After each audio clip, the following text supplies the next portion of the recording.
சேலம், கள்ளக்குறிச்சி, திருச்சி ஆகிய 3 மாவட்டங்களுக்கு மிக கனமழைக்கான ஆரஞ்சு அலர்ட் என்பது விடுக்கப்பட்டிருக்கிறது. அதேபோன்று காஞ்சிபுரம், ராணிப்பேட்டை, வேலூர், திருவண்ணாமலை போன்ற மாவட்டங்களுக்கும் கனமழைக்கான ஆரஞ்சு அலர்ட் என்பது விடுக்கப்பட்டிருக்கிறது. சேலம், கள்ளக்குறிச்சி, திருச்சி ஆகிய 3 மாவட்டங்களுக்கு மிக கனமழைக்கான எச்சரிக்கையும், காஞ்சிபுரம், ராணிப்பேட்டை, வேலூர், திருப்பத்தூர், திருவண்ணாமலை உட்பட 17 மாவட்டங்களுக்கு கனமழை எச்சரிக்கையும் விடுக்கப்பட்டிருக்கிறது.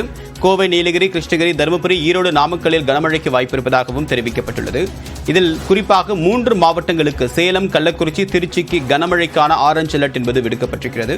இந்த ஆரஞ்சு அலர்ட் என்பது 20 சென்டிமீட்டர் வரை மழை பதிவாகும் என்ற தீர்மானிக்கப்படக்கூடிய இடத்தில் அந்த முன்னெச்சரிக்கை என்பது ஆரஞ்சு அலர்ட் என்பது கொடுக்கப்படுகிறது. அதன் அடிப்படையில் திருச்சி, திருவண்ணாமலை, காஞ்சிபுரம் ஆகிய மாவட்டங்களில் இன்று மழை பெய்வதற்கான வாய்ப்பு இருப்பதாக தெரிவிக்கப்பட்ட நிலையில் சேலம், கள்ளக்குறிச்சி, திருச்சிக்கு மிக கனமழைக்கான ஆரஞ்சு அலர்ட்டும் விடுக்கப்பட்டிருக்கிறது.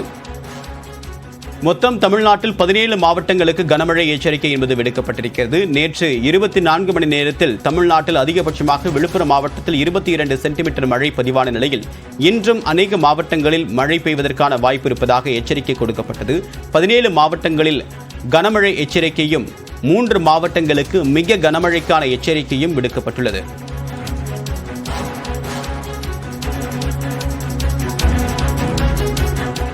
விழுப்புரத்தில் ஒரே நாளில் 22 சென்டிமீட்டர் மழை பெய்ததால் வீடுகளிலும் பேருந்து நிலையத்திலும் தேங்கிய மழைநீரால் பொதுமக்கள் அவதிக்குள்ளாகினர்.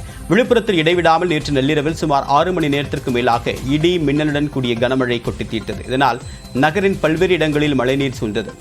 விழுப்புரம் புதிய பேருந்து நிலையத்தில் மழைநீர் குளம் போல் தேங்கியது. இதனால் பேருந்துகள் தண்ணீரில் மிதந்து செல்லக்கூடிய நிலை ஏற்பட்டது. மேலும் பயணிகள் பேருந்து நிலையத்திற்குள் செல்ல முடியாமலும் வெளியே வர முடியாமலும் அவதிக்குள்ளாகி வருகின்றனர். பேருந்து நிலையத்திற்குள் செல்லக்கூடிய பேருந்து மீண்டும் வெளியே நிறுத்தப்பட்டு பயணிகளை ஏற்றிச் செல்கிறது.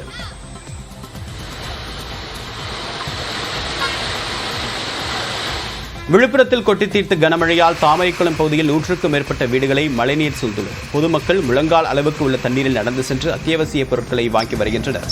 பெரும்பாலானவர்கள் வீடுகளை விட்டு வெளியே வர முடியாததால் வீடுகளை சுற்றி சூழ்ந்திருக்கூடிய நீரை உடனே அகற்ற வேண்டும் என்று அந்த பொதுமக்கள் கோரிக்கை விடுத்துள்ளனர். விழுப்புரம் நகருக்குட்பட்ட கௌதம் நகர், காந்தி நகர், கட்டபொம்மன் நகர், சுதாகர் நகர் உள்ளிட்ட பல்வேறு இடங்களிலும் உள்ள 500க்கும் மேற்பட்ட குடியிருப்புகளை வெள்ளம் சூழ்ந்துள்ளது. இந்த பகுதிகளில் 2 அடிக்கு மேலாக தண்ணீர் தேங்கி நிற்பதால் வீடுகளை விட்டு வெளியே வர முடியாமல் பொதுமக்கள் கடும் அவதிக்குள்ளாகி வருகின்றனர். விழுப்புரம் மாவட்டம் மரக்காணத்தில் 1000 ஆண்டுகள் பழமை வாய்ந்த பூமீஸ்வரர் ஆலயத்தில் முழங்கால் அளவிற்கு மழைநீர் தேங்கியதால் பக்தர்கள் சிரமத்திற்கு ஆளாகினர். கோவிலை புனரமைக்கக்கூடிய பணி தற்போது நடைபெற்று வருவதால் தரைத்தளத்தில் ஆங்காங்கே கொட்டி வைக்கப்பட்ட கற்கள் தெரியாத அளவுக்கு மழைநீர் தேங்கியுள்ளது. பக்தர்கள் ஆபத்தான நிலையில் கோவிலுக்கு வரக்கூடிய சூழல் ஏற்பட்டுள்ளது. விழுப்புரம் மாவட்டம் திண்டிவனத்தில் நேற்று இரவு பெய்த கனமழையால் பல்வேறு வீடுகளில் மழைநீர் சூழ்ந்தது. மானூர் ஊராட்சிக்குட்பட்ட பகுதிகளில் பிரகாசபுரம், மன்னர்சாமி கோவில் தெரு ஆகிய பகுதிகளில் தரைப்பாலம் அமைக்கக்கூடிய பணி நடைபெற்று வருகிறது. முறையான வடிகால் வசதி செய்யாமல் பாலம் அமைக்கக்கூடிய பணி நடைபெற்று வருவதால் இங்குள்ள 100க்கும் மேற்பட்ட வீடுகளில் மழைநீர் சூழ்ந்ததால் பொதுமக்கள் சிரமத்திற்கு ஆளாகியுள்ளனர். திருவண்ணாமலை அருகே ஏரியிலிருந்து வெளியேறிய உபரிநீரில் அடித்து வரப்பட்ட மீன்களை இளைஞர்கள் பிடித்து உற்சாகம் அடைந்தனர். தொடர் மழை காரணமாக நொச்சிமலை கிராமத்தில் உள்ள ஏரி நிரம்பி வழிகிறது. ஏரியின் அருகில் உள்ள குடியிருப்பு பகுதிகளான கஜலட்சுமி நகர், தனலட்சுமி நகர், சுப்பலட்சுமி நகர் உள்ளிட்ட இடங்களில் தண்ணீர் சூழ்ந்தது. இதனால் குடியிருப்பு வாசிகள் இன்னலுக்கு ஆளாகினர். இதேபோன்று கீழ்நாத்தூர் ஏரியிலிருந்து அடித்து வரப்பட்ட 15 கிலோ எடை கொண்ட மீன்களை பிடித்து இளைஞர்கள் உற்சாகம் அடைந்தனர்.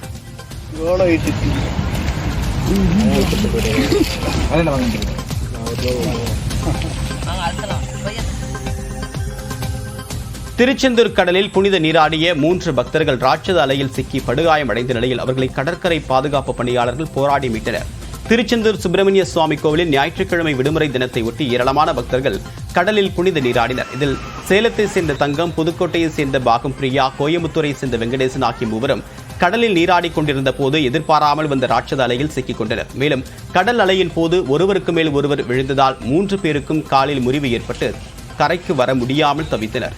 இதை அறிந்த கடற்கரை பாதுகாப்பு பணியாளர்கள் கடலுக்குள் நீந்திச் சென்று மூவரையும் போராடி கரைக்கு கொண்டு வந்தனர்.